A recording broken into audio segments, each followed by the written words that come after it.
I'm a screenwriter, and this documentary came to be because I had a script with Fred Roos, who's an A-list producer in Los Angeles. He did Godfather, Lost in Translation, Black Stallion. And Dennis Banks, who's the leader of the American Indian movement, had written a book, co-wrote it, called Ojibwa Warrior, and he had gotten it to Fred. And I had another project with Fred, and Fred had read that I was Choctaw, and then on my resume, because I've worked for things like First Americans in the Arts in Los Angeles, and he said, would you read this book and tell me if there's a movie in it? And I didn't even know what he was talking about. When I got it, in a weekend, I wrote, yes, a 3-act outline saying, yes, this is our Martin Luther King meets Malcolm X meets the Black Panthers meets everybody that had our movement going in the 60s. This is a very important movie. And he sent it to Dennis, who lives in Minnesota on the Leech Lake Reservation, and Dennis drove 18 hours to meet me, and we talked for 4 hours.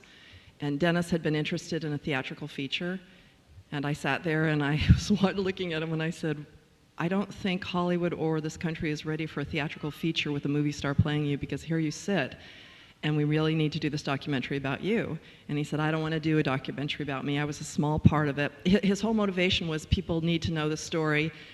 Johnny Depp had expressed interest and even Oliver Stone, but I said again, I don't, and he wanted me to write the script, and I said, I've never been to prison before.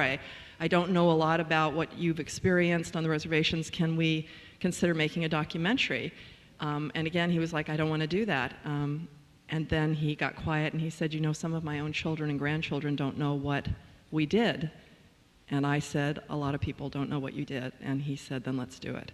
And my first documentary, I was so passionate. I mean, we got the funding from a tribe that fast because I was so passionate. I'm going, we have to do this. I could not have done it without my partner, David Mueller, who has done a number of documentaries, is really a theatrical director also, and did not want to do another documentary, but he read the book and met Dennis, and I got him, and that's how come this movie's made.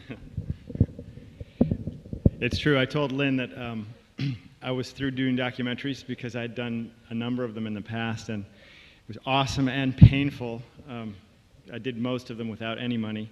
But as Lynn said, I read Dennis's book, which is called Ojibwa Warrior. I highly recommend it to any of you who are interested in the subject, and couldn't put it down. I think I read the whole book in a day and a half or 2 days and said, we have to make this film. So I got behind Lynn, and unlike other projects that I've done, that we co-directed, and we decided that we were going to create our budget, and we ended up getting our budget. So it was less painful on this project, which was very helpful to have some funding behind you, which is, as I don't know if most of you know, but it's rarer when you start a documentary to have funding in place.